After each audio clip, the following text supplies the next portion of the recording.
And good evening, and once again, welcome to the Shadow Gallery. I am, as always, your host, James Donnelly. And I didn't predict it that I would be doing this tonight, but here it is. It's 1:37 a.m., and I am on top of it. And we've got a lot of books to cover this week, so let's get on with new comics, bitches!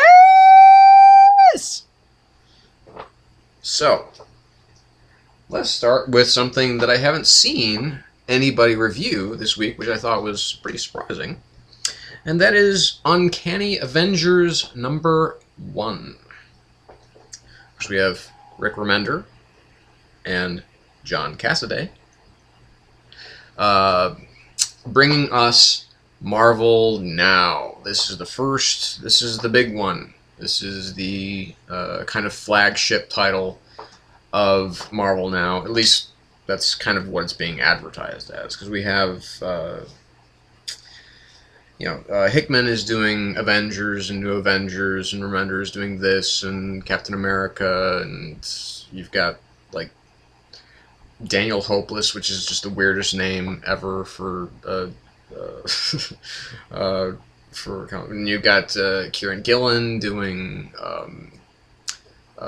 Iron Man. You've got Bendis doing whatever's the first X-Men, whatever that's called, or whatever, and all the other ancillary books.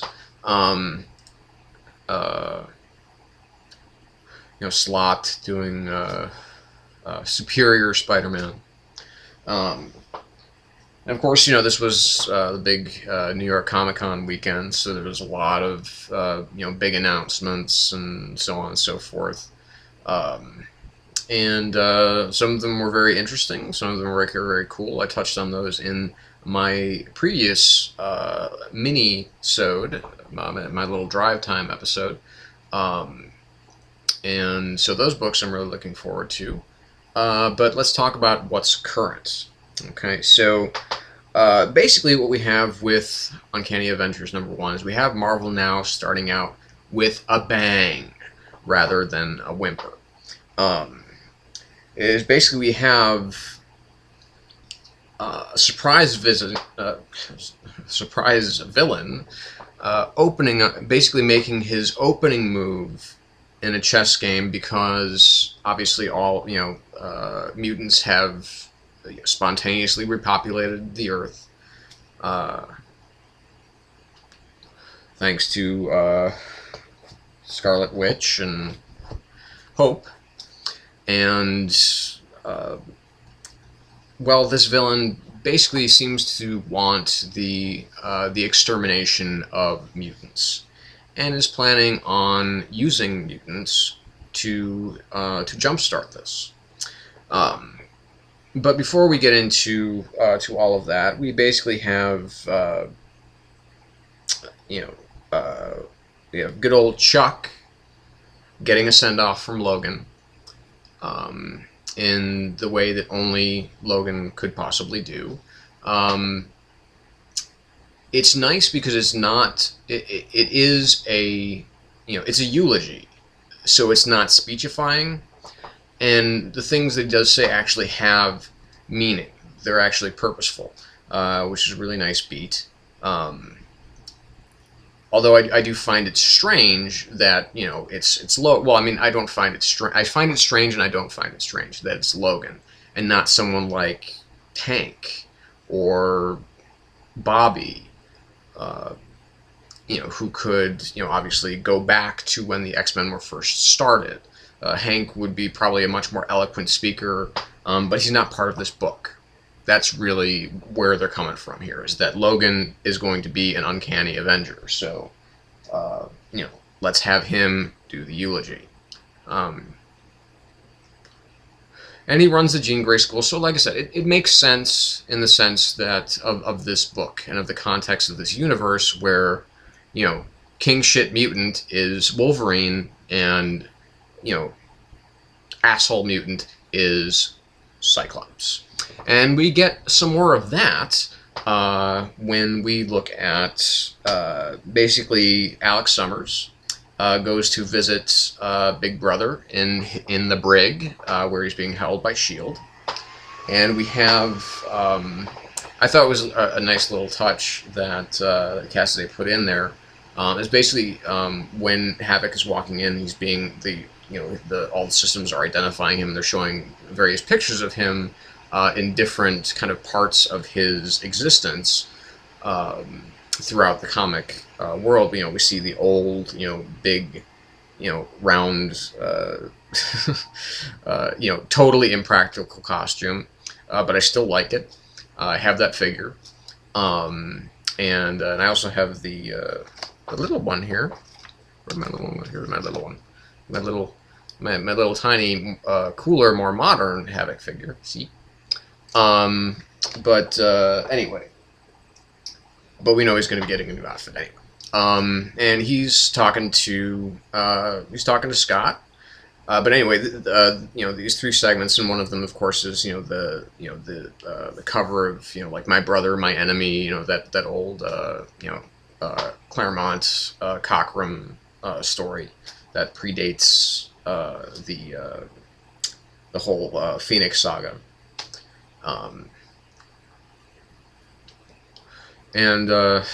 So anyway, they're talking, and of course, again, Cyclops, totally out of character, just making a total jackass of himself. I mean, really, I mean, he's just, I mean, Marvel really wants him to sound like a villain, and I'm not warming up to it. I don't think I ever will, but I am getting, I guess, used to it, I guess is the best way that I can possibly put it.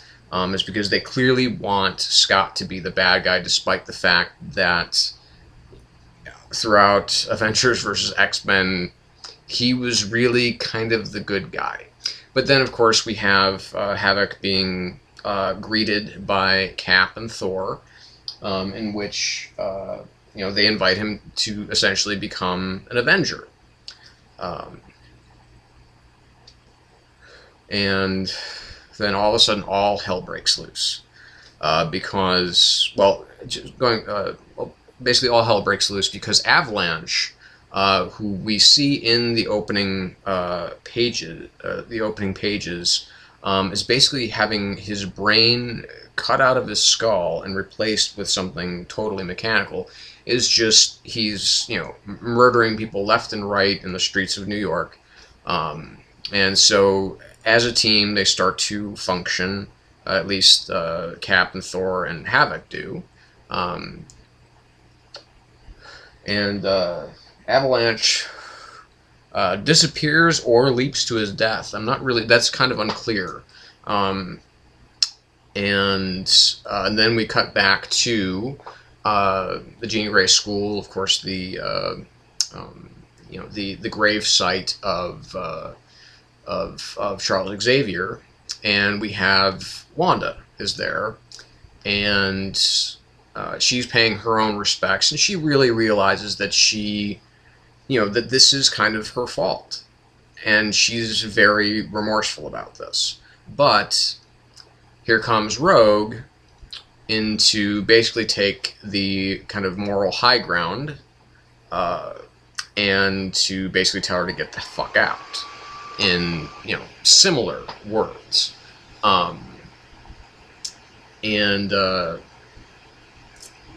Well, she doesn't, and thus begins kind of a fight between Rogue and Scarlet Witch. Basically, two opposing viewpoints, as opposed to just having the this superhero is going to fight this superhero type of thing. And then all of a sudden, they're under assault by these strange beings, whatever they are, and Wanda actually takes something, a big, sharp, pointy thing from one of these strange beings to the gut for Rogue, and then Rogue gets knocked out, And it's amazing how often Rogue I see gets knocked out when it's convenient. Of course, you know, it's comic books. I get it. And they say, okay, they've got what they've come for. Of course, when they go back, there is the big reveal of the villain. And what his, and part two of what his plans are. Despite the character beats that I do have a problem with in some places, like I said, I mean, these are character beats that are grown out of AVX, you know, particularly with Cyclops. So I'm not a huge fan of that idea, but I like the way that it works in the exchange that he has with Alex. And just how it does all kind of get kicked off here. The villain, you know, certain moments just really, they were very gripping.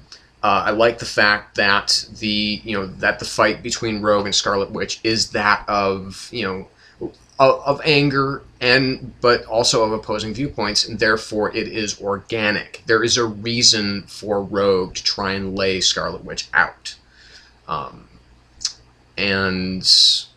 So I get that it's as opposed to the kind of, well, we're going to kind of do the meet cute, fight cute type of thing that gets, you know, these team books kicked off.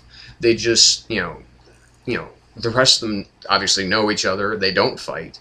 And, you know, we have whatever just happened with what they've just done and who these strange villainous creatures are.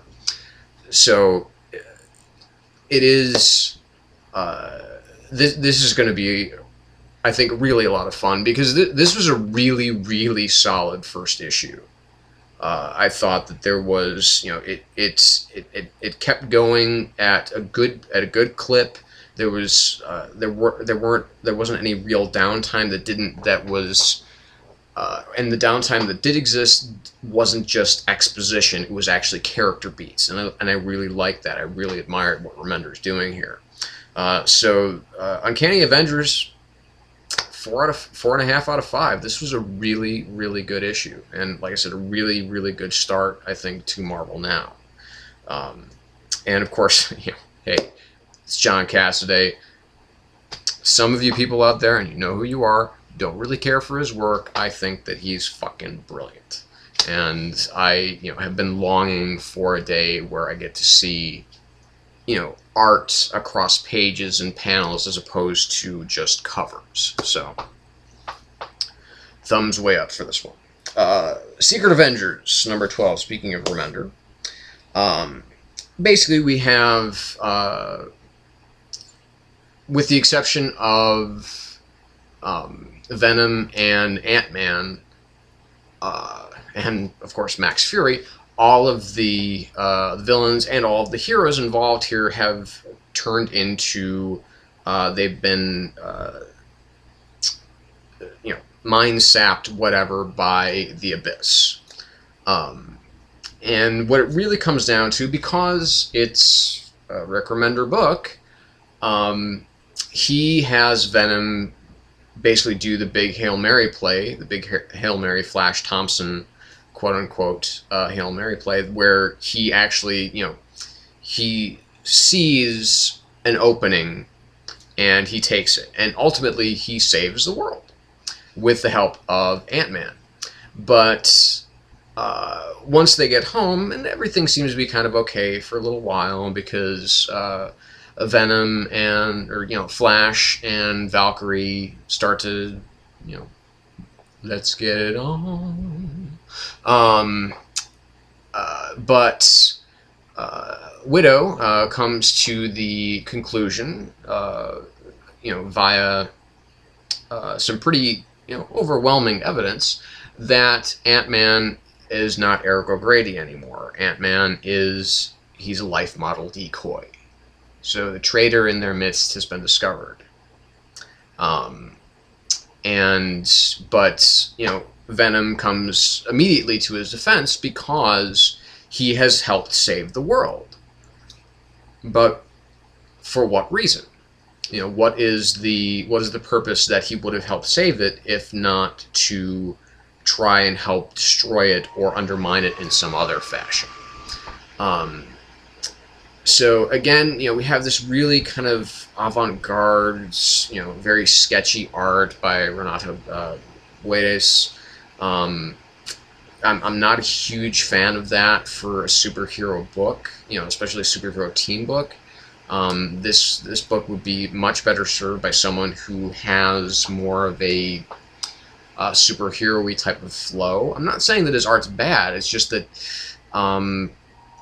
it just I would have liked to see somebody who has more of a precision with it, you know, I guess with superhero work.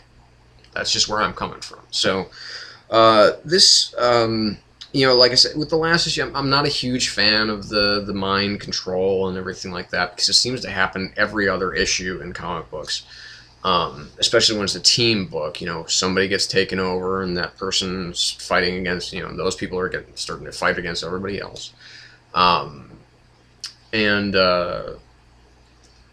You know, because, like, you know, just for instance, you know, the third act of the Avengers, at the very beginning of the third act of the Avengers, when Loki tries to, you know, take over Iron Man, or take over Tony Stark, and, you know, it doesn't work because he's got, of course, the, you know, the arc reactor in his chest. And I loved how that flipped it on its head, and, you know, it doesn't happen very often. And I guess that's more of a, you know, just me kind of still loving the Avengers experience. And I wish that more writers would do that. I wish they would have fun with the mind control plot device. You know, in a way that, okay, yeah, we can do something interesting with it that we don't normally see. And this didn't really do that, but at least this book does wrap up the whole Void thing, and it does it pretty well. So I mean, I would say this is about a 4 out of 5, you know, kind of at best. You know, it's a solid book. Don't get me wrong, but it's a little bit problematic. So moving on, we have Ultimate X-Men number 18. So basically we've got, you know, the X-Men, of course, still being led by Kitty, and Nick Fury, and more mutants from the camp are basically starting to really start taking the fight to the camp to basically, you know, break in and get the mutants out and help and have them fight, and basically to form kind of a mini army that they can fight the Nimrods and the Sentinels with in the Southwest. You know, and the whole thing here is that we've got, you know, Kitty is basically, you know, as I've talked about over the course of the last couple issues, she has kind of a manifesto that's being put out there. And in this, we have her actually broadcasting her manifesto, which I thought was really interesting, that you know, it's finally, it's been determined, yes, this is literally her manifesto of, you know, human and mutant relations, and how mutants are going to be, you know, basically how they're going to be part of this world, kind of whether everybody likes it or not. And they will, you know, they won't stoop to, you know, to violence, to you know, to somehow take over the world, but they will defend their little kind of piece of turf that they, you know, that they deserve, because it's their unalienable right. So we really get the strength of Kitty Pryde being a leader here, and just, you know, and it's kind of rock'em sock'em robots in some really, really good sequences here. We've got this newer mutant who, you know, has like kinetic control over, you know, inanimate objects, and you know, it's blasting them through Humvees and everything like that. And then we have, you know, Bobby and Husk breaking in. Husk, you know, takes on this kind of metallic form, and they bust out none other than Armor. yeah, because I love Armor. I think Armor's a great character. She's terrific, and um, but she's, this is her ultimatized. That's I'm borrowing that from Mark from Ghost Critic. But and of course we have the name Quentin finally being uttered by Rogue as she's in her little kind of makeout session with, yes, this is the ultimatized Quentin Quire, exerting whatever kind of mental control that he has to kind of keep, whatever he's trying to do with Rogue. Seems maybe he's, definitely trying to make time with her, but what his plans after that might be, I don't know. But, of course, we have the discovery of this black box and the destroyed Nimrod, and everything that it's doing, which is that it's been recording and broadcasting all of the information. But we also have this really nice moment between Kitty and Nick Fury where they discuss, basically, Nick is telling her, there's going to be a time where you're going to have to put down the gun. Because, if you want peace, you can't, it can't keep going like this. And, he understands why she's doing this, because America is at war. I mean, that's what he says. The whole of America is at war. And, she, as we saw in the last issue, she understands that it's not his, she's not fighting for his America. She's fighting for her America, which is an America where mutants can coexist with humans, and they can do it peacefully. But over in the Seer, the Southeastern Asian Republic, which of course is the city of Tian, we've got Karen Grant popping in for a little visit, and she is listening to this manifesto, and she's not too happy about this because she's kind of saying that that America is the can be the mutant nation, and she Karen Grant's like, no, the mutant nation is here in Tian, baby. At least that's what she's thinking. And so we have everything building up to this climax in which we get this reveal that the Sentinels and the Nimrods have indeed been listening the whole time. Brian Wood is writing the shit out of this book. He is doing a great job. The only problem that I really had with this issue, though, and something I haven't really talked about on this title, is the art by Carlo Barberi. It's a little too J. Scott Campbell-esque for my tastes. There's some weird anatomy going on here, and it's nice, but it seems a little too, I don't know. There's something about it that just rubs me the wrong way. But overall, terrific issue, 4.5 out of 5 for Ultimate X-Men number 18. Scarlet Spider, number 10. We have some more Venom action. I don't actually consider this my Venom shirt. This is my Black Spider-Man shirt because I'm not a huge fan of Venom. I like the idea, of course, I like the idea that Flash Thompson is in there. But this, basically, let's just cut it out. Okay, so this is part 2 of the Minimum Carnage saga, which apparently is going from Venom to Scarlet Spider. There was a Minimum Carnage Alpha, which came out, I think, last week or the week before, whatever it was. And I don't care. I mean, like, Carnage, in the first issue of whenever it was, back in 2003 or 2004, when we had the first issue of New Avengers, with Bendis and Finch, and the Sentry flies Cletus Kasady up into the upper, or at least Carnage, up into space and rips him in half. I mean, it's like, that to me was like, that was the signal of, okay, it's the end of the 90s here. No more of this, you know, maximum carnage, maximum clonage, none of this bullshit. It's just, but this comic book, you know, Scarlet Spider in and of itself is kind of an answer. It's kind of a response to, you know, it's a bit of a 90s throwback. And I've been pretty happy with it. This issue, though, not so much, because it really is, it's Scarlet Spider versus Venom. And literally it's like every other thought, and I can kind of understand this from a character standpoint, but it got monotonous, frankly, is that because, you know, Scarlet Spider and Venom are fighting each other because all of a sudden, you know, Flash just loses control of the suit, and it's like every other thought out of, you know, Scarlet Spider is, I'm going to kill you, I'm going to kill you, I'm going to kill you, I'm going to kill you, I'm going to kill you.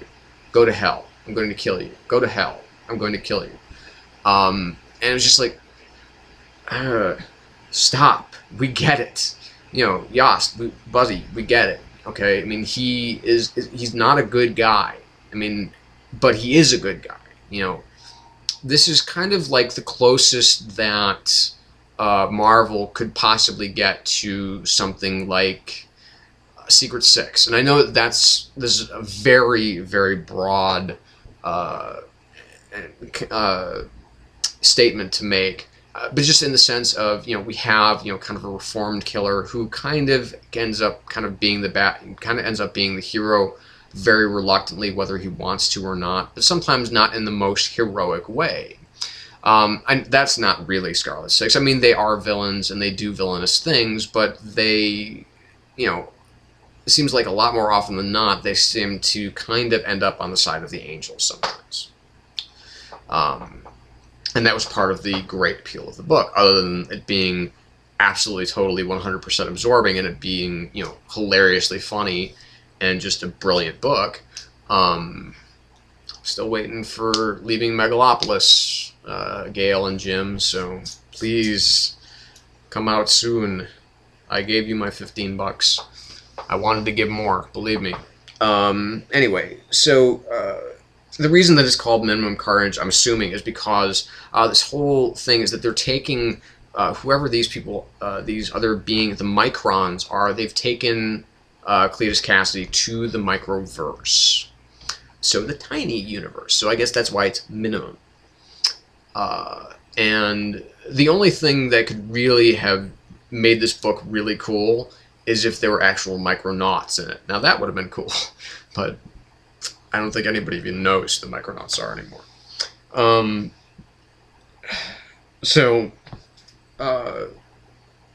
The one moment of Kane's that I did like is that when we're listening to, or when we're reading his internal monologue, he's saying, I fight like I've got something to lose.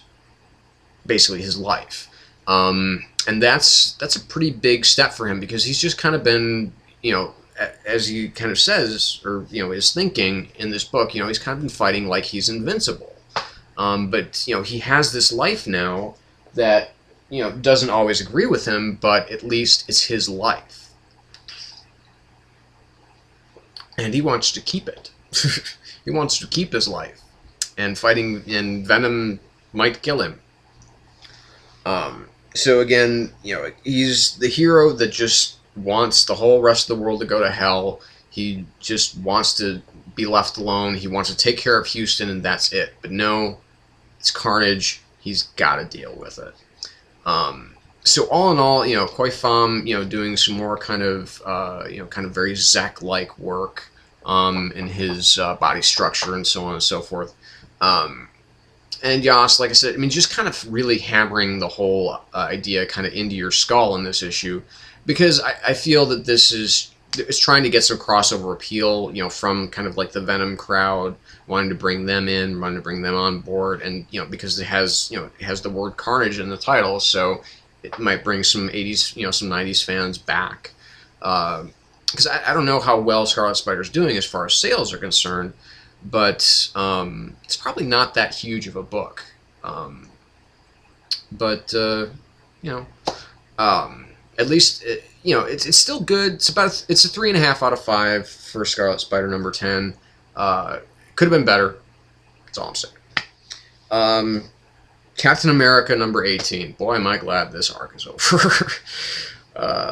Because, you know, we've got, you know, this is Brubaker's penultimate issue on Cap. The next issue will be his final, which he will be writing solo, and Steve Epting will be returning for art on this final issue. It won't be Cullen Bunn helping out. Thank God.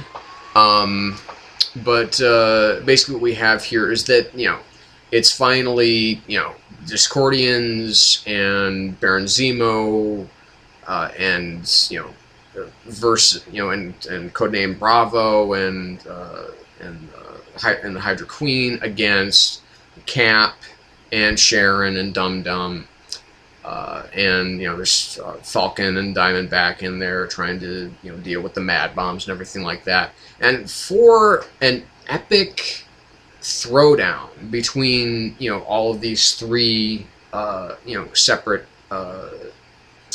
story arcs that are going on within this one issue, you would think that they would have spread this one out, because, like, for an epic throwdown, this has very little epic to it.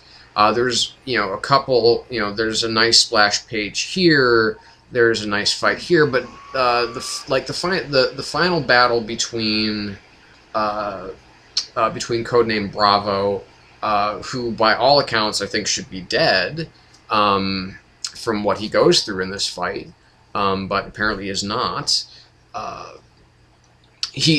Cap is just way too busy speechifying how, you know, that this is, you know, you're taking away people's free will, and you're doing this, and you're doing that, and you're trying to twist the world, and you're hurting innocents, and, you know, I mean, it's just like, oh God, shut up, Cap. Really? I mean, I get it. You're the all-American guy. We know that. I mean, again, it's Brubaker or Bunn trying to force too much, you know, character moments into what is something that should be very, that should have been much longer. I mean, everything is bang, bang, bang, bang, bang, bang, bang, bang, bang, bang, bang. I mean, the momentum of this issue never lets up until the final battle is over and everybody's won and the day is saved. The one thing I did think was nice about this issue is that it does have this nice moment between between Steve and Sharon, where they're kissing, and you know, and the reflection is being shown off of a dead, you know, a turned off television set, because that's how this whole thing got started, was all these people watching TV. So I thought that was kind of a nice moment. But, you know, of course, Scott Eaton's art, and this is, because I have seen other stuff by Scott Eaton, I know that whoever was inking and or coloring this, they're the fuck-ups. So they're the people that really fucked up his art. Because, you know, I mean, I was reading Doom War, and I'm looking through it, and that's Scott Eaton's art. I'm like, this art's really good. Why the fuck is he doing such a shit job in Cap right now? And it's because the inkers and the colorists suck. They suck rocks in this whole arc. So I'm going to be very glad and very sad when it's Brubaker and Epting wrapping up their work together in Marvel. So this was, at best, 3 out of 5 for Captain America number 18. It had nowhere to go but up, really. So on to the independents. So we're going to start with Archer and Armstrong. You know, basically what we've got here is we've got a lot of stuff going on. I don't know how many of you are out there reading Valiant right now. You should really start, or at least wait for the trades, whatever, because every Valiant book that's out right now is really, really good.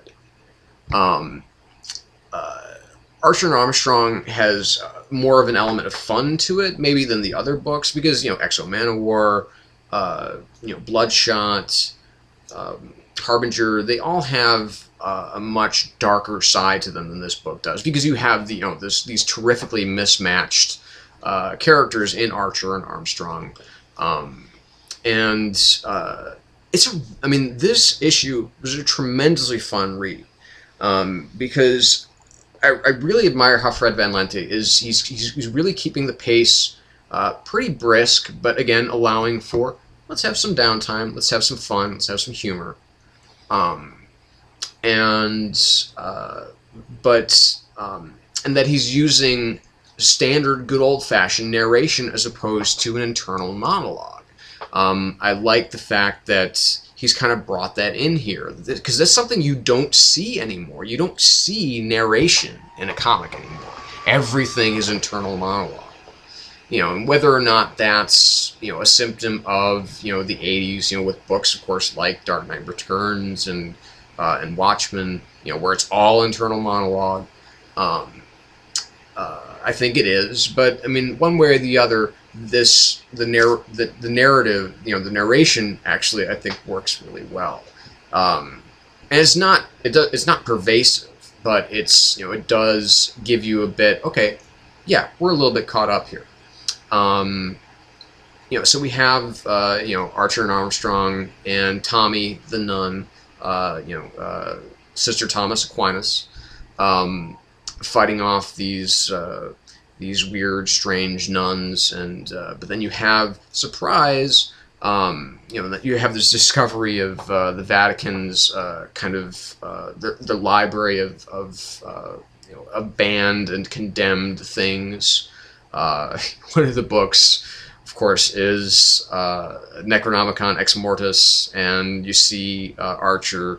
He's reading from one of the pages. He says Klaatu Barada, and Armstrong's like, "Don't read anymore, kid. Trust me."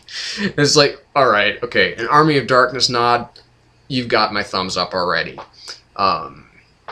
And you know, just, you know, he's you know, in the background of this one panel, you know, you can obviously see he's kind of looking at, you know, maybe like a Playboy or Centerfold or something like that. But of course, the thing that they really have stocked away in this section is wine. Lots of great wine. Of course, Armstrong is all over that. And there's, you know, again, these really, really nice character moments, and then boom, we have the surprise from the old homestead, where Mary Maria is actually there to steal another part of what they're looking for, what they're trying to stop everybody from getting. One of the other really nice parts of what Valiant is doing here is that they're really tying this universe together. They're really making it, okay, because there's a mention of the vine in here. So we know that this is somehow going to feed into the other titles, that all the other titles could cross over and nobody would skip a beat, because they're all aware of each other's existence, just about. So, but we've got, you know, Mary Maria makes a very kind of tragic, fatal mistake, not fatal to her, but unfortunately fatal to someone else. And so now it's Archer and Armstrong are, well, at least Armstrong, you know, because he says, you know, basically the rest of the world can go screw. It's personal now, and you know, so I am so digging where this book is heading. You know, Van Lente is just doing a really, really excellent job with writing this book. Clayton Henry's doing a wonderful job on art. And you know, kind of this very kind of what the fuck ending is really cool, actually. So I mean, this was a really, really entertaining read. I'm really excited about the future of the series. This is an easy 4.5 out of 5, kind of leaning towards 5 on this one. So this was just a terrific book, great stuff. Bloodshot #4, another great book, but for different reasons. As we have basically we open up with a throwback to when we've seen Bloodshot before, and he's, you know, kind of mowing down all of these innocent people in this town. It's like, what the fuck is going on? Why is Bloodshot doing this? But it's a flashback to the first time that we see the character of Pulse, who's the girl that put Bloodshot down the last time, to be shot in the head by the scumbag of Project Rising Spirit. And, you know, this is the first time, you know, as a little girl that she uses her kind of EMP powers on him, and basically gets, you know, kind of caged, leashed, and, you know, kind of, you know, maybe has some kind of power inhibitor put on her for all of her troubles. This is basically, this is a moment where badassery just ensues. Is that, you know, we have this awesome moment from Bloodshot. We have this awesome moment from the nurse that's been helping him. We find out that she did 3 tours in Afghanistan as an Army Corps nurse, so she knows her way around a rifle. And basically we have Pulse doing something that I'm surprised is not something that is more of a convention of the idea of EMP, is that she punches her captor in the head and transmits the EMP directly into the electrical impulses in his brain, and therefore shuts it down, burns it out, and he is dead. And it's like, oh, that's good. I like that. Because it's something that you don't see with a lot of, like, the, you know, the kind of the either MacGuffin or the Deus Ex Machina of the EMP, because that's usually how it's treated. Is that it just happens, and then all of a sudden, you know, it's just machinery is fucked up, but, you know, nobody's internal electrical impulses are fucked up by it, which I always think is kind of, you know, a strange credulity as far as, but this is, again, it's comic books, and I'm finally glad to see that this has, you know, but even in other dramatic pieces, whatever. I'm past that. So we have Pulse basically on the run, and Bloodshot, you know, kind of explaining some of the things that he can do to the nurse. You know, because we see kind of how this whole thing started. That's why Bloodshot was called in to eliminate this whole town, just to contain, you know, this invention that basically feasts on protein, and, you know, and part of that protein is the human body. And, you know, it's just how this, how each thing kind of layers. It adds new layers on top of these new things to this story. And you know, so Pulse is on the run, but she's going to a hospital. And of course, Bloodshot and Nurse are very worried about that, because, you know, if she somehow pulses out there, you know, a lot of people could die. So basically, you know, the nurse allows her to be taken as a hostage. They get a pilot for the chopper because she wants out. And of course, the pilot for the chopper is actually Bloodshot. And he takes them back to, looks like to be a kind of a secret hidden weapons cache. And he and Bloodshot, you know, this very unlikely trio is looking to bring some payback big time. At least Pulse and Bloodshot are, and with our pretty young nurse in tow, to bring some payback big time to Project Rising Spirit. So, and again, there was a mention in this issue of other things going on within the Valiant universe. So, again, I'm really digging how they're tying it all together, and, you know, this. Just a really, really well written issue, beautiful art, and just really a really, really terrific and emotionally gripping read. So 4.5 out of 5 again to Bloodshot number 4. I'm really, really digging the hell out of Valiant right now. This next one I'm going to blame on Agent 42Q. So hope you're watching. Because of your Wednesday serial this week, I actually picked up Point of Impact number 1, which is by Jay Faber and the artist Corey Kuramal. So basically, we have this is it's done in stark black and white. It's from Image. and it is we have a this woman's death. Is it a suicide? Was she thrown? You know, because she lands on top of a car from several stories up. You know, the cops are up there, kind of discussing the trajectory of, you know, where she, you know, how she was thrown, or how, you know, how if she jumped, did she take a running start, because, you know, the trajectory is all wrong for her just falling. Maybe, you know, if someone really strong threw her, that's a possibility. So we're going to kind of look at this as a murder. And, you know, the female cop who's on the scene knows the victim, not friend, but friendly, so she still takes primary. And then we go back to Mitchell Rafferty, journalist, who no longer covers the cop beat. He basically comes home to find his house being burgled. There is a burglar with a ski mask on, who proceeds to beat the living hell out of Mitchell, and then absconds with a laptop. And of course, as we discover, just in the midst of, you know, this burglar is about to seriously lay this guy out for good, it seems like, but then the cops knock on the door, and that's when he absconds with the laptop.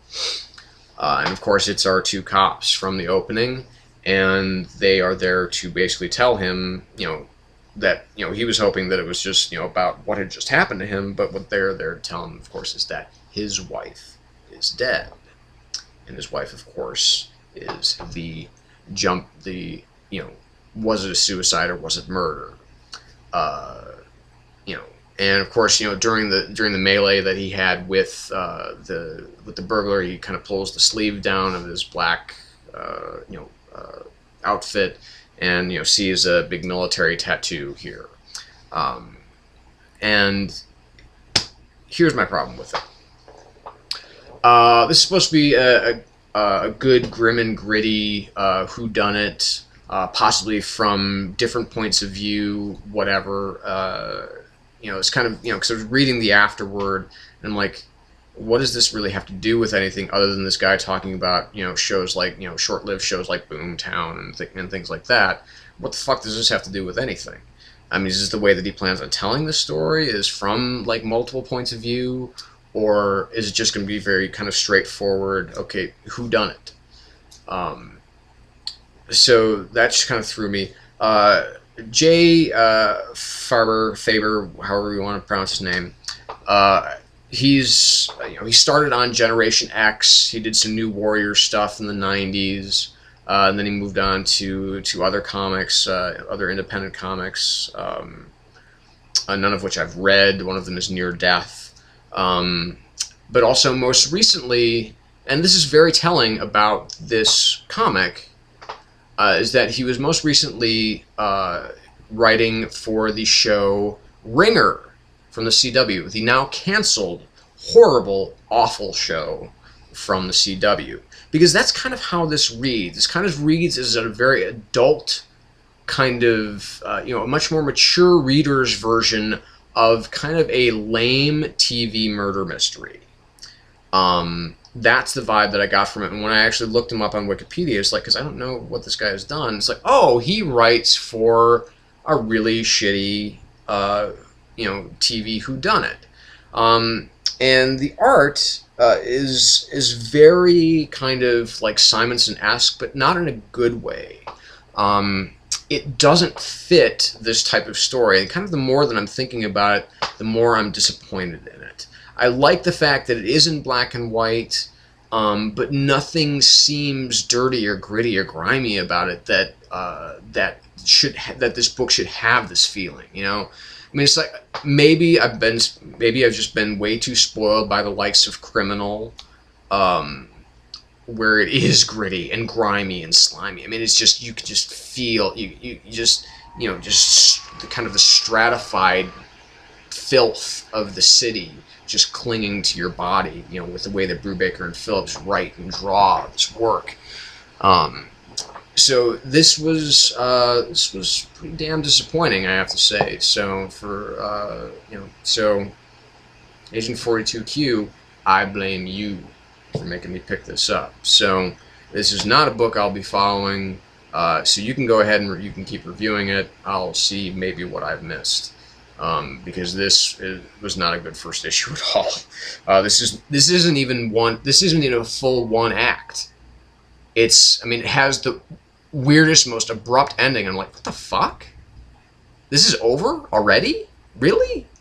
Because I don't feel like I've gotten a sense of anything here, other than the fact that somebody died, somebody's investigating it, and it happens to be the, there's a conspiracy, and whatever. It's just, God, secret lovers, and it's bad TV melodrama. That's all I got from this. So this is maybe, at best, a 2 out of 5. Now to the biggest disappointment of the week, and that is Buffy Season 9, number 14. Gotta take a quick sip here, because I should be drinking hemlock for what I'm probably about to say. Okay. For those of you who don't know the work of Patton Oswalt, who is, other than Louis C.K., is my favorite comedian working today. He's a brilliant stand-up guy. He's an excellent actor, and he talks about being asked to audition for a romantic comedy in which he would play the gay best friend. Because this, basically what we have here is Jane Espenson, writer of many episodes of Buffy, some of Angel, many episodes of Battlestar Galactica, helped co-create Caprica, is working currently, I believe, on, is it Once Upon a Time or Grimm? I think it's one or the other that she's doing with Andrew Chambliss, who was doing this book until this point. Well, basically, we have Billy the Vampire Slayer. Now, to agree with my fellow reviewer, Ghost Critic, I really liked that they introduced the fact that that they didn't skip over the rules.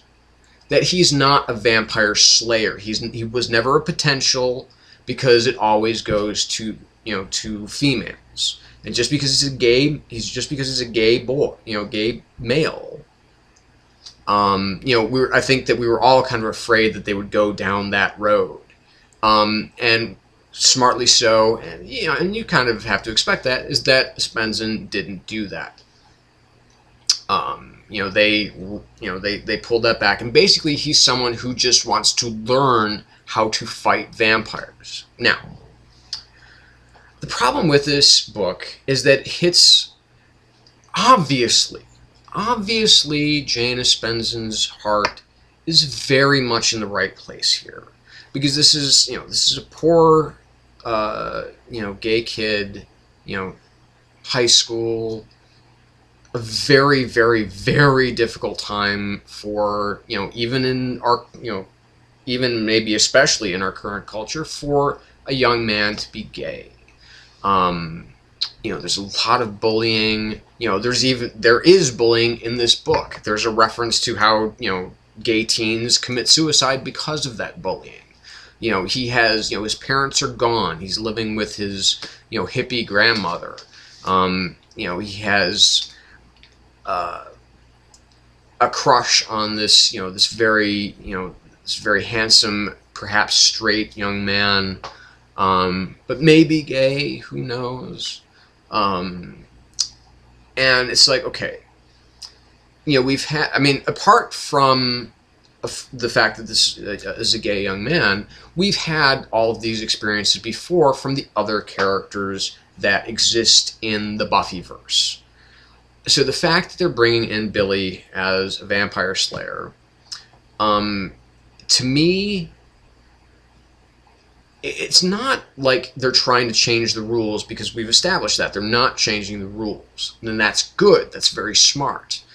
But there are too many, because, and I'm going back to what I was saying before about Patton Oswalt, is when he was called in to read for the gay best friend, is that, you know, because I have friends who are gay, and he's talking about, you know, I have a lot of friends and they're gay, and, you know, it's like, but whenever they're in the movies or any kind of, or any sort of media, when they're, you know, some of the ways that they're played, they're just, you know, it's like, you know, oh, I know that look, you know, red wine and microwave popcorn stat. And it's just, you know, they're just these magical, intelligent whip machines. They're just filled with sass and filled with verve. I have no problem with joie de vivre. Okay, I have no problem with that.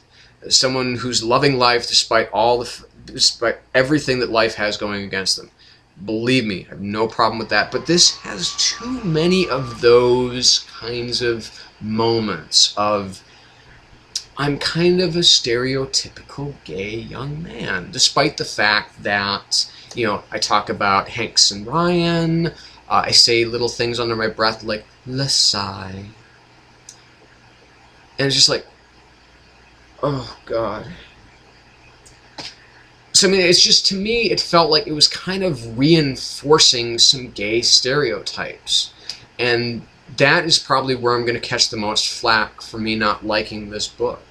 Is that, to me, it just felt like, I get where they're going with this, I appreciate where they're going with this, I just have a problem with the way that they're going with this. Because none of the dialogue seems realistic at all. Again, it seems all very clever. I mean, but it's not, you know, I get that this is a universe of Joss. This is the world created by Joss. These characters just live in it.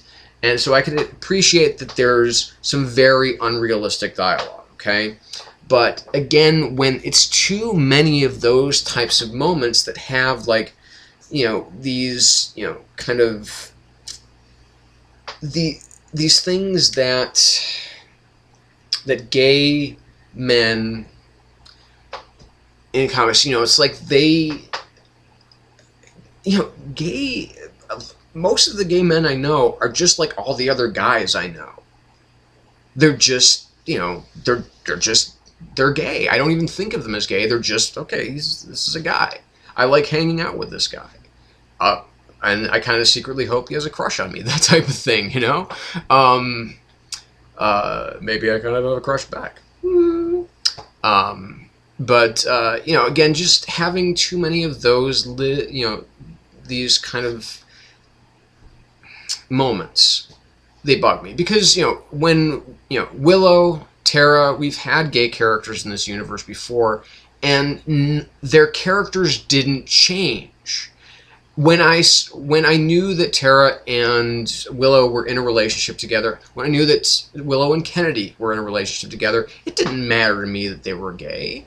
Or, I mean, I shouldn't say that. It did matter to me that they were gay, and I liked the fact that they were gay. It seemed like it was something that was very organic. It was very natural. It wasn't something like, oh, well, Oz dumped her, Seth Green's no longer going to be on the show, so let's just make Willow gay because she's a Wicca now.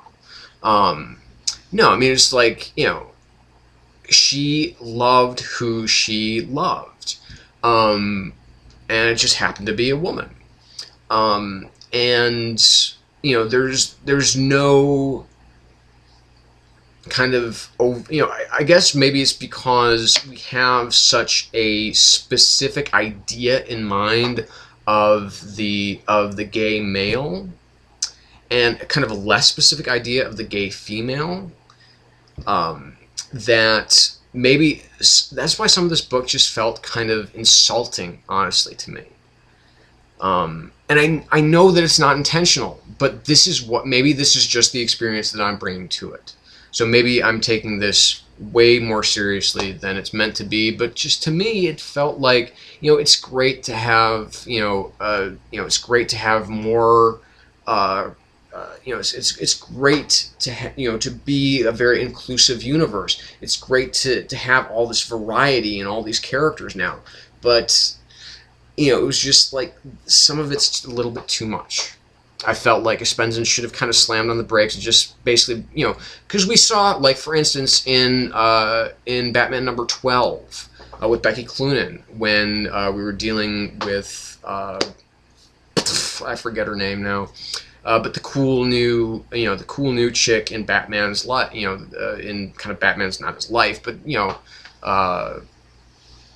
and his and her brother. It seemed like he was, admittedly the story wasn't about him, it was about her, but I felt like that, the moments of dialogue that he had in that comic were not of kind of a stereotype. So, and I've seen, other gay men, for instance, in a book that I'm going to talk about next, which is, which has a couple of gay characters, and there's no, like, okay, we happen to be gay, but we don't have to act gay. But, and again, like I said, I'm reading maybe too much into this. It's a time, being a teenager is very much a time of self-discovery. It's a time of self-identity. It's a time of a lot of identity confusion. So that's, so like I said, maybe he's just kind of going off what he's seen from other gays in, kind of in the entertainment community. But to me, like I said, it just read false. And believe me, I'm apologizing too much. So I'm just going to stand by my criticism of this book. It's at best a 2.5 out of 5. I was really let down by it because I just felt it just had too many of those kind of stereotypical gay beats that feel really out of place in the Buffyverse. So that's it. Okay, moving on. Morning Glories, number 22. In rereading this for tonight's broadcast, this book knocked my socks off again, but it's still, and I'll get to that. So basically, we have our truants, our little rebels, and we have Hunter, all kind of making their way. We have some flashbacks. It opens up with basically a literal flip side to what we saw in the first arc of the very first arc of this book, which is where we have, the room is slowly filling up with water for, all of our, current kind of star characters. And then in the past, 2 years ago, we have the room is being set on fire. And Irina, takes a very hardline stance here, and kind of, and we can kind of see why they are the truants, because she does kind of break cover, because ultimately their mission is to, is to kind of, disrupt or destroy the school, and now we find that it is to save Abraham, who took them all in. And so we have, these moments, awesome dialogue moments between Hunter and June, and Hunter and Irina, and and Hunter and Ian. Wow, that is a comic book all on its own. I could read Hunter and Ian all fucking day. Ian's a great character. I love him to death. Hunter's an awesome character. The fact that, it's like, he doesn't, Irina's, she's giving him the lowdown on everything that they're planning on doing, and he just, and Ian's like, hold on, I'll take care of this. 12 Monkeys. Okay. Primer. Okay. Back to the Future. Holy shit! And it's like, so, I mean, they speak each other's language, and I think that it's cool that each of these characters is kind of an analog to each of the truants is an analog to our 6, well, now 5 morning glories. But there is this moment, of course, where she said, where Irina explains that, we're not going to understand each other once we get into these ruins, these Sumerian ruins. And and they're climbing up these great steps, and actually there's this one point where, because Hunter, like us, he is the audience, and he is confused about Jun slash Hisao. At one point, he calls him Junisao. It's like, I don't know what to call you, man. And that's, I mean, it was just such a brilliant fucking moment. And it's like, yes, that's so great. And that does remind me that another of the big things that is coming up, of course, is that Nick Spencer with Marvel now, he's going to be taking over Secret Avengers. So that, to me, because he did work on Secret Avengers before, and the couple of issues that he did were awesome. So hopefully it will not be his kind of like his semi-disastrous run on Ultimate X-Men. Anyway, back to Morning Glories.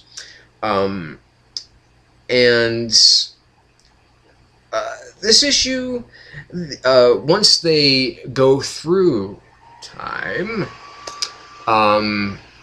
it starts to get, you know, really confusing because they are speaking different languages. Like, for instance, that's why they won't be able to understand each other. You know, for instance, Hunter is speaking Spanish. Guillaume seems like he's speaking maybe Korean or Chinese, something to that effect. You know, who knows? But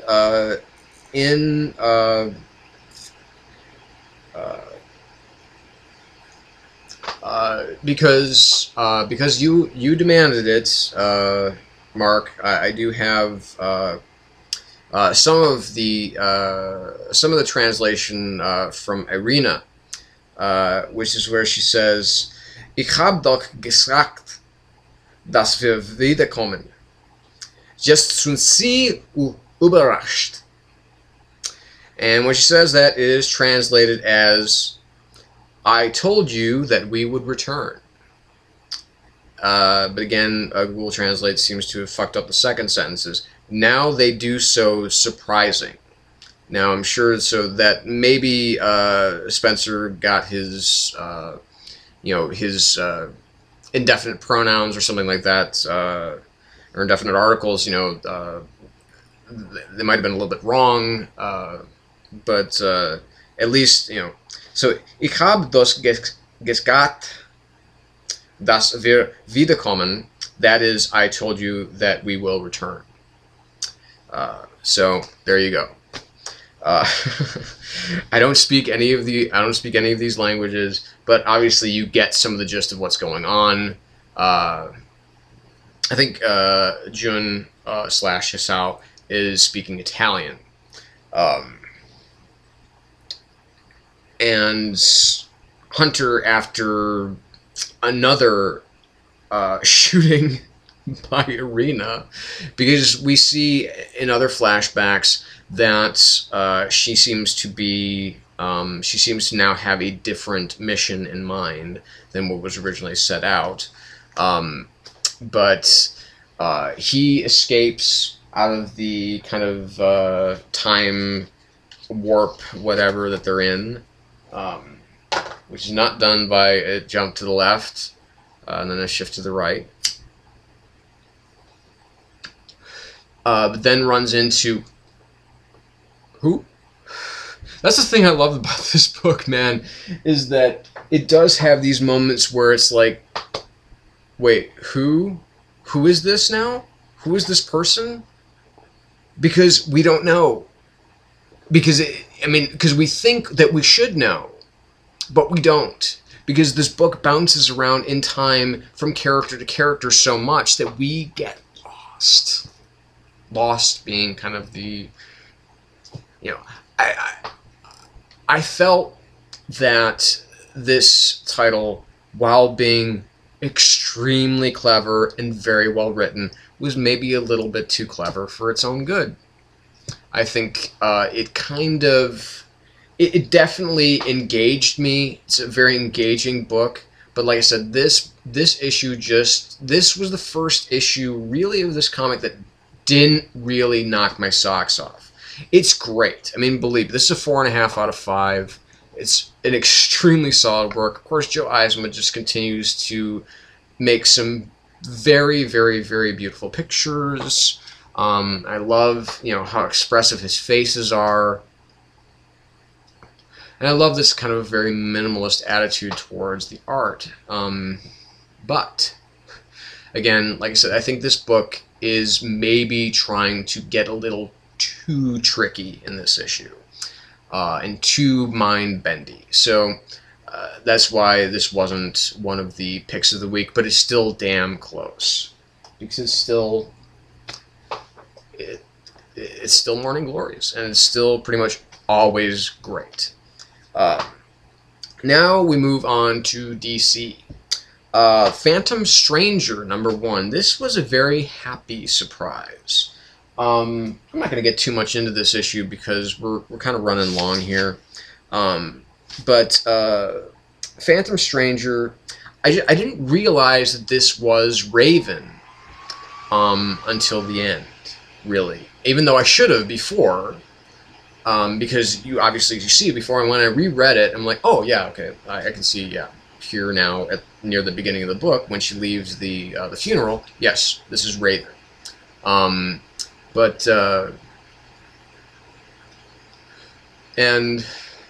I recognize, okay, I know who Trigon is, but I don't remember who his daughter is. And I felt really bad, because, like, I've read Terror of Trigon, I've read that, or Blood of Trigon, whatever the hell it's called. My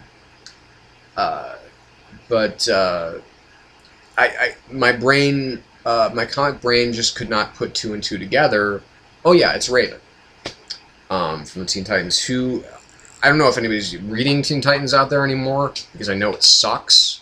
But is Raven in that? Because I don't know if she is. I don't think she is. This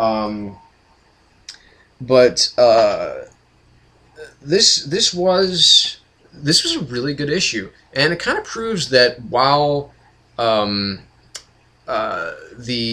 Phantom Stranger is definitely a force for eventual good, he's definitely going to not do probably the best things to you at first.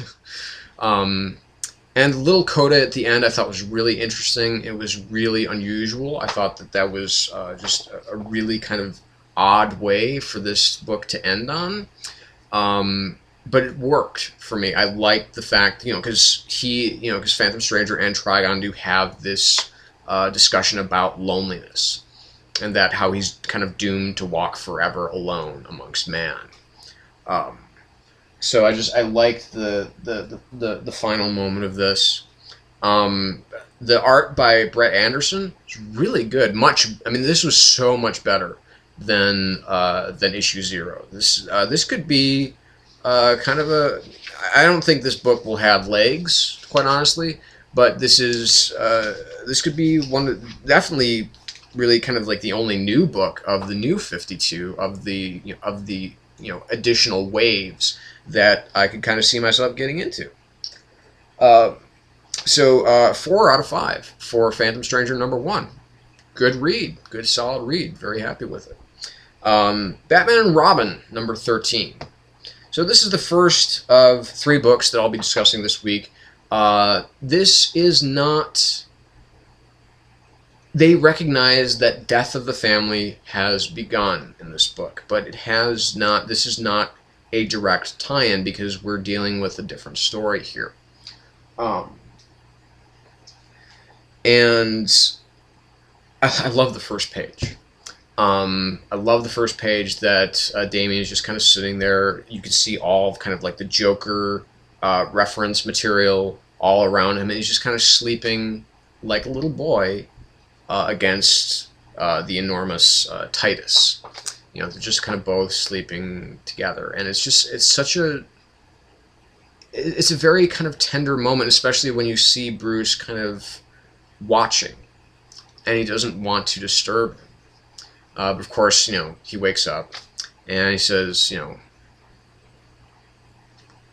is it the Joker? It's like, no, there's something I want you to see.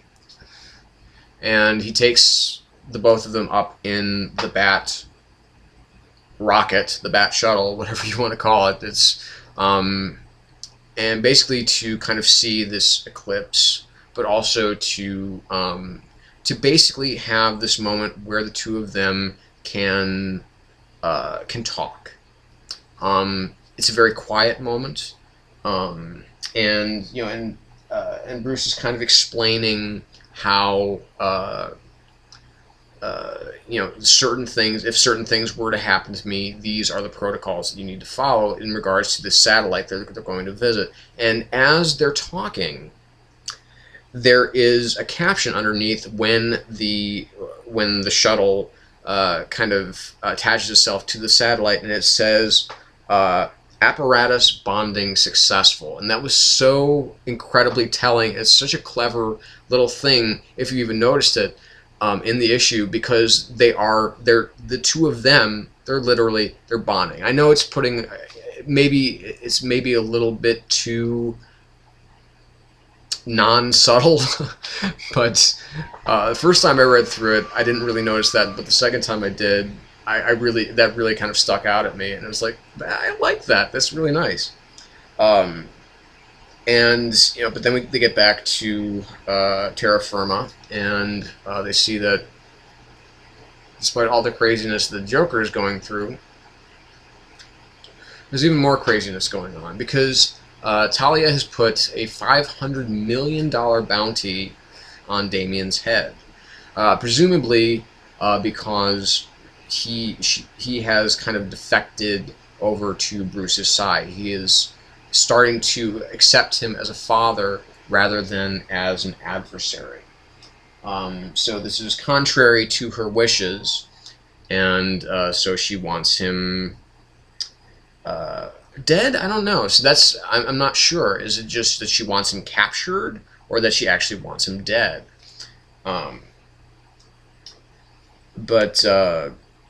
then all these graves seem to have people risen from them, and I love seeing Batman the Detective. This is something that Snyder has gotten right, and something that we're seeing here in this issue from Tomasi. We see him really working with his detective skills.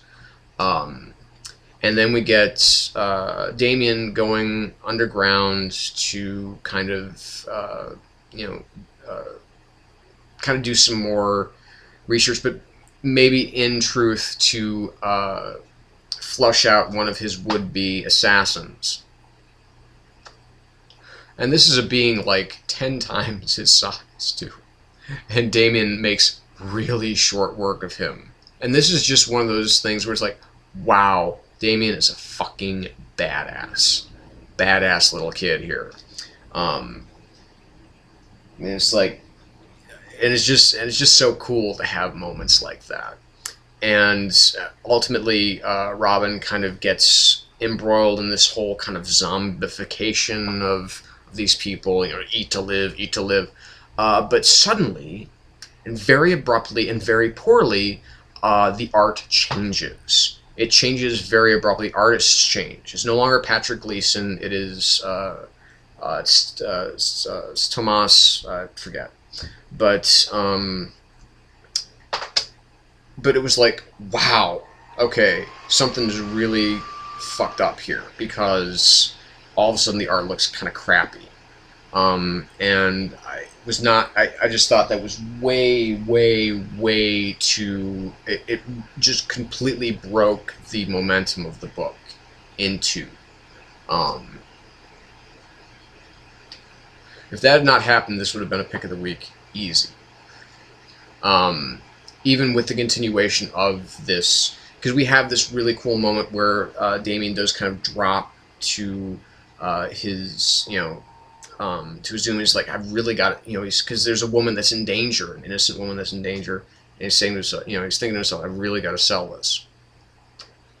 So that, to kind of make him look, to appear that he's in danger, so that they will start coming after him. So we see Damian making the sacrifice play. And how that's going to play out in future issues, not quite sure. But very interesting. Again, really solid read. I just wish that that really, really abrupt art change hadn't happened. So I give this a 4 out of 5 because of that art, you know, cross section there. So moving on, Demon Knights number 13. So Etrigan has killed all of his traveling companions, and they're all in and brought them all to hell, including the body of Merlin. To what end, we don't know yet. Jason Blood is back up on Earth, and he's pretty pissed off and very despondent, one might say. And basically what we have here, we don't know to what end Etrigan is doing all of this. Whether it's to, again, gain more status in hell, because he keeps talking about this plan that he has yet to reveal to Lucifer. And Lucifer's kind of getting a little bit pissy about this. But what Lucifer does do, which is particularly awesome, is that he introduces some characters for the first time, or gives some origins to some of our characters, like the Horsewoman, a little bit into Exoristos, and basically he dreams up the most painful torments that he could possibly dream up for them. Algebra, he is, kind of sitting in this wasteland of hell. His scientific mind refuses to accept that he's in hell. He's very thirsty, but this little impish demon keeps offering him ale, and it's against his religion to drink, being a Muslim. And Exoristos is bound on the shores of Themyscira, unable to get back to her island that she was kicked off of. Madame Xanadu is kind of forced to be very loving to Etrigan in a very, very, very demure and subservient way. She's not really aware of her own tortures, perhaps, but she probably will be soon. Horsewoman, she has to kind of relive over and over the reason that, the stampede that killed her family and crippled her, which is why she is always seen on horseback. It's because she cannot move her legs. And she is forced to keep reliving it and keep reliving it and keep reliving it in this infinite loop. Vandal Savage is tied up and is being tortured by all of his abandoned children. And in typical Vandal Savage way, they give him a piece of paper. It's like, okay, admit to all of your crimes and sign this document, and we will stop torturing you. And in very typical Vandal Savage way, he kind of turns the tables on them, saying, you know what, I'll torture, you can continue torturing me all you want. This was just a, excuse the pun, devilishly good read. Bernard Chang is the new regular series artist. Paul Cornell did announce very recently that he will be leaving Demon Knights. Very sad.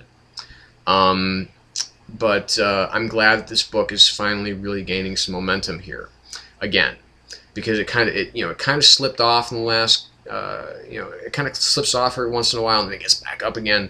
So this is 4 out of 5. Bernard Chang is the new regular artist. So again, missing Diogenes Neves, but what can you do? Batgirl, number 13. Now this is the first book of this week that we will talk about that is actually, has the die-cut cover where it is Death of the Family.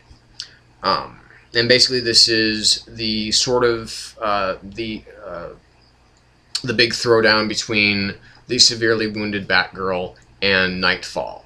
And we see how Nightfall became the person that she is, which is very clever. I was actually really hooked on her origin story and how it was kind of like designed to fool everyone. That she did not, in fact, kill her family. It was actually her boyfriend who killed her family. She put herself in Arkham Asylum so that she could experience what the lives and the minds of the criminally insane are like, so that she could somehow bring her twisted sense of justice to the city. So it was like, I was actually gripped by this. I was gripped by her story.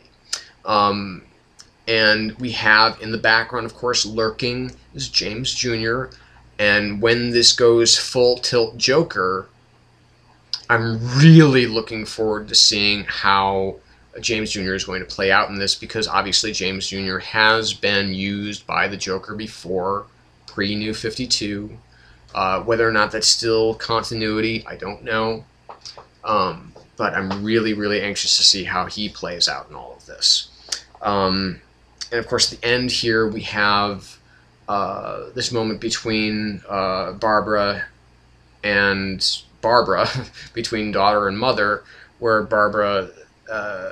where mom is basically, she's on the phone with her daughter, and suddenly somebody breaks in, and it's not who we think it's going to be, but it's in a very, very, very familiar light, and that is really terrifying. Again, it's nice to see Simone and Bendis back together, because I think that under Simone's direction, the art is not quite so cheesecakey that Ed Bendis normally does. I think that's really nice.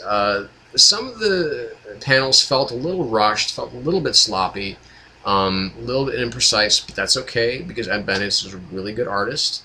And like I said, this issue, this issue and the previous issue that had Ed Bendis' art, the Zero issue, did not feel particularly, here is the perfectly curved ass, here's the perfectly constructed bosom, and so on and so forth. It just seems like, okay, well, this is an athletic woman. There's no weird poses or anything like that. It's just really, really well drawn. So I feel comfortable with this book being in his hands, because Ardian Syaf's art was kind of beginning to whatever. But anyway, a really, really solid 4 out of 5, kind of leaning maybe more towards 4.5. This was a really, really good read. Now, on to the books of the week. This is, again, any other week, this would be the pick of the week, but not this week. And that is Wolverine and the X-Men, number 18.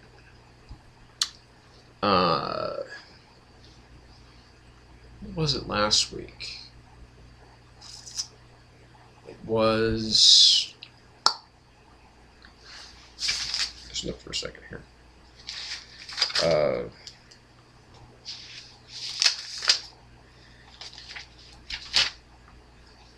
Was it last week? Maybe I'm thinking of the wrong thing here. Yeah, it must be. I don't know. There was a tale recently. Oh yeah, I'm sorry. It was from 2 weeks ago. It was Punisher number 16, where literally I got choked up. This major choking up. If you've read it, you know what I'm talking about. Basically, it opens with the Stepford Cuckoos. They are monitoring basically the ultimate battle from the end of AVX. So that's why it still has the AVX logo, is because it is dealing with the fallout of that at the same time. Because what Kitty decides to do after having some choice words with Husk, because Husk seems to be very kind of ignorant of what's going on. We have some really interesting fighting within the class, and so on and so forth. And Edie is acting very, very strangely. We have a great, I don't know if this is a total rip-off or homage or riff on the Avengers, the film. We have the punching of Quentin Quire off panel by Norman, and we have that Kitty has decided to throw a dance like there's no tomorrow. And for one very special student, there may be no tomorrow. And it looks like there isn't. Because this great big white light on Cerebra goes out when Charles Xavier dies, but when hope restores the mutants, all the world starts to light up on Cerebra. But one little light pops out. And to that, I have to say, fuck you, Jason Aaron. Fuck you for killing this character. I'm not going to spoil it. I won't. But, I mean, this is literally, I mean, it was just like, no. You cannot do this. You cannot do this. You cannot do this to this character. He's way too fucking awesome. And it's just heartbreaking. And it just is fucking heartbreaking. And I was just like, I can't stand it. Oh, God. Just terrible. Terrible stuff.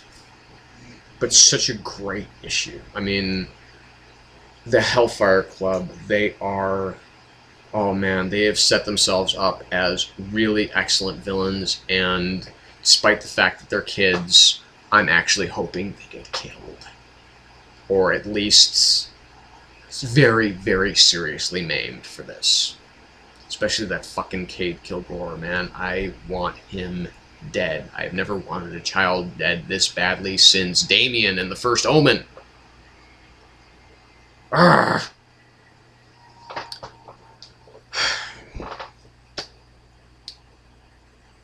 Absolute 5 out of 5.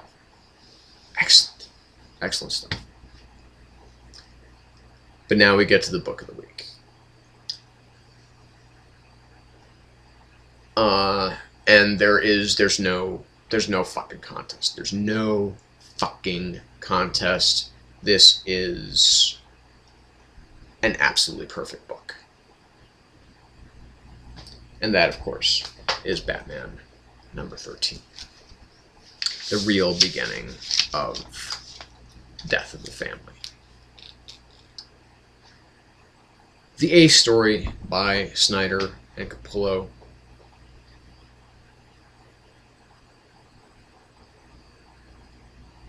Over the years, I've read a lot of Batman stories, and of course, by, by association, I've read a lot of Joker stories.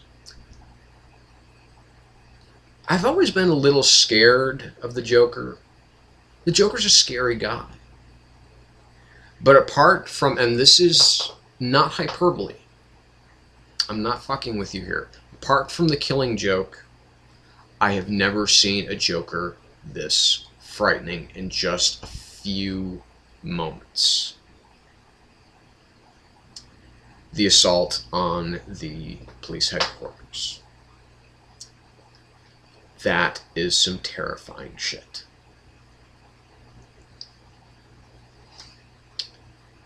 And then we get to see Batman. We get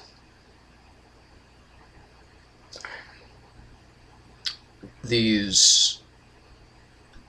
I'm bypassing a lot here because most of you have read it. But the moment in which we discover that that the Joker broadcast is the young man who does that broadcast with the Joker's face being used as a mask. on TV, again, is harkening back to all the way back to 1940 in Batman #1, when the Joker was first introduced. And the young man is John Claridge, who is the son of, I fucking forgot his name.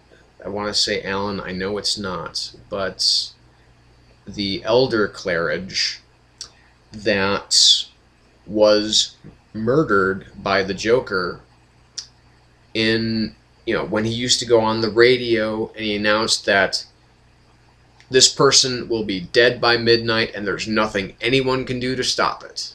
And of course what we found out later on is that he had killed them 24 hours before that by injecting them with some kind of, with his Joker venom, and had the time delay on it, and they're surrounded by cops, and this time he's threatening Mayor Haiti. And we see Batman is there, and he's got his little kind of holographic screens up and watching everybody, and all of a sudden it clicks for him. The target is not the mayor. It's the other cops. And it's a variant that he uses of the Joker venom that has chlorine, ethane, and aspirin. Just regular old aspirin. And it turns the faces from a smile to a frown. Aspirin, chlorine, ethane. Put those letters together, and what do you spell? ACE. ACE Chemicals. We are going back to the beginning. We're going back to the Red Hood. I'm not talking about the Jason Todd Red Hood. I'm talking about the real Red Hood, the big red dome.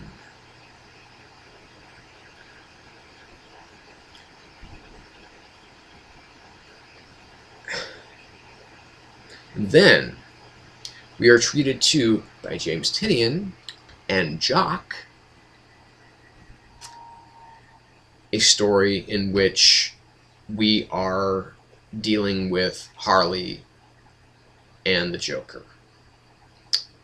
We don't really see the Joker, but we see Harley, and she is very afraid. Again, the Joker is not one who is prone to always following through on everything he says he wants to do, because he is a clown. He's a mad, murderous, and most of all, sadistic clown. And that is what we see in the B story, is that we are treated to kind of one of the ultimate pieces of the Joker's sadism, other than, of course, the shooting of Barbara Gordon. This is the most important Joker story since The Killing Joke. It has the same anarchic humor. It has every aspect of the Joker that we've always come to admire about how brilliantly insane he is. But what we have here is a Joker that not even Harley can really, truly get behind. This is someone different. He has gone somewhere far beyond where you would normally think he's gone. Because usually, Joker, he comes out, does a little murder, does a little mayhem, tries to do his thing, and then sinks right back into it. Gets beaten up, gets sent back to Arkham, but this time, not a chance in hell. Some really, really serious shit is about to go down. And this book is an extraordinarily clear indication that no one is safe. There's going to be haters for this issue. Already seen a couple of them. At Comic Book Resources forum about this issue, people talking shit about Snyder, that all of his runs, they're all based on things that Morrison has done already. Basically, the Black Glove and Dr. Hurt. You know, Snyder just did that same shit with Night of the Owls. And to them, I say, fuck you. Because not only do I think that Snyder is infinitely more accessible, but I mean, that's Morrison's thing. Morrison's thing, he's not accessible. He is... he's more of an artiste rather than a tradesman. You know, if I were to compare it another way, he'd be kind of a sort of Terry Gilliam to a Steven Spielberg. That's how I compare the two. Terry Gilliam obviously has done some brilliant work, but very little of it is very accessible.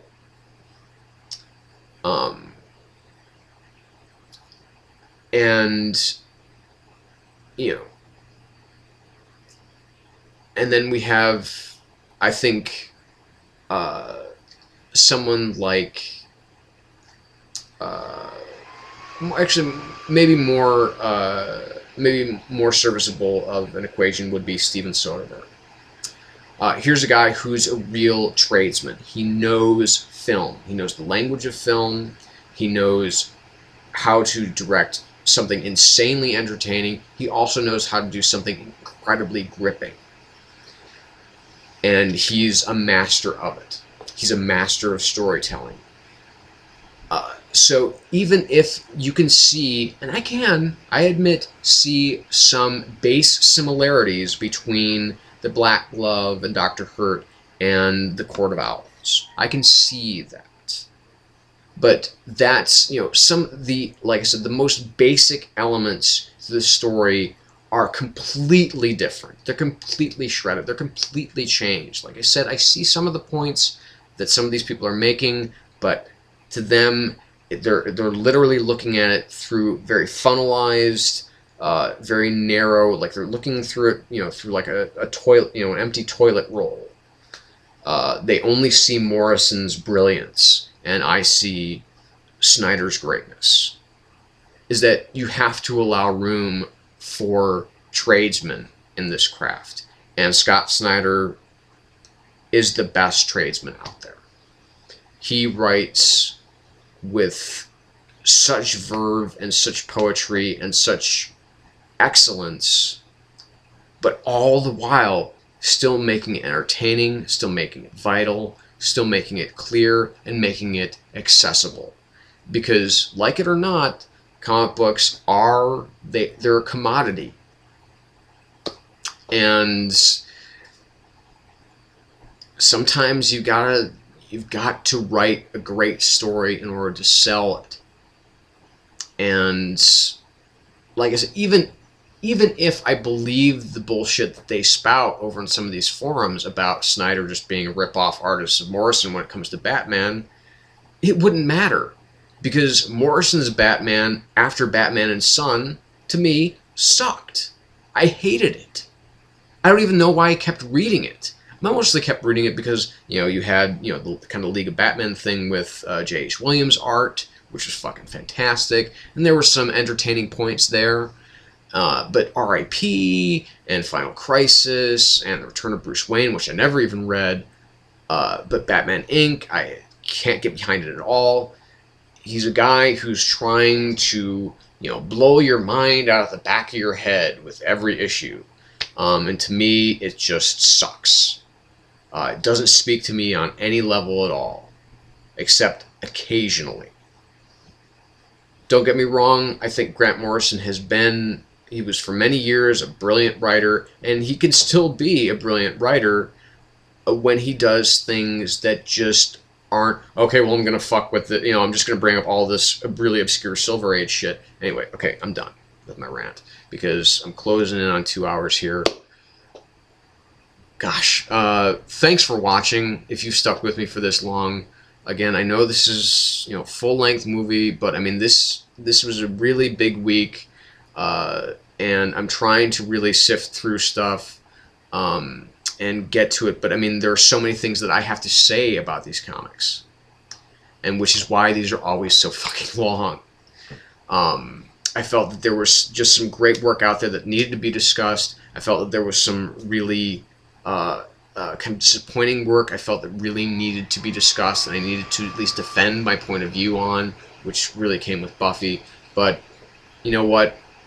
If no other book came out this week and you just had Batman number 13, this would be an incredibly awesome week. So that's it. Good night. We are done. Thank you for watching. If this is your first time here, I'm sure you haven't even watched this whole thing. So I'll start trying to put out some more stuff that might be a little bit more, again, accessible. I know that word is kind of coming in handy lately. Or I'll start splitting these into different episodes or something like that. But first and foremost, thank you to all who have watched the entire thing from start to finish, or at least close to start to finish. Maybe you skipped over some stuff. I can dig that. But again, thank you. I'm James Donnelly. This has been the Shadow Gallery, saying good night, and remember to always, and always, stay in the shadow.